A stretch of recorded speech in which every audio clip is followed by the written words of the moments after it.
கவுனிப்புல பயங்கரமா இருக்கு. என்னம்மா எனக்கு பொங்கல், அப்புறம் பாதாம், முந்திரி பொங்கல், அப்புறம் குழம்புலாம் வித்தியாசமா செஞ்சிருக்கீங்களே. என்னம்மா எனக்கு? நான் எப்பயா செய்யறது தானடா. அம்மா எப்பயா தோசை தானே பண்ணீங்க, இப்பயாம இந்த பொங்கலா செஞ்சிருக்கீங்க? சரி டிஃப்ரெண்டா இருக்குமேன்னு செஞ்சேன். சாப்பிடுங்க, நல்லா சாப்பிடுங்க. ஓகே?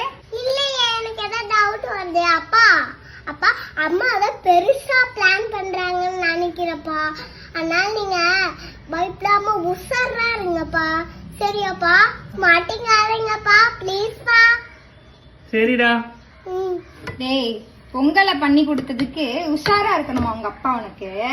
அம்மா திடீர்னு புதுசு புதுசா பண்றீங்க, எங்களுக்கு பயம் வராதா? என்ன சொல்றீங்க? அப்போ நான் தானே பாத்துக்கணும், நீங்களா பாத்துக்கணும்? இனிமே உங்களுக்கு டெய்லியும் தோசை தான்டா. பாரு, தோசை தானே, இனிமேல்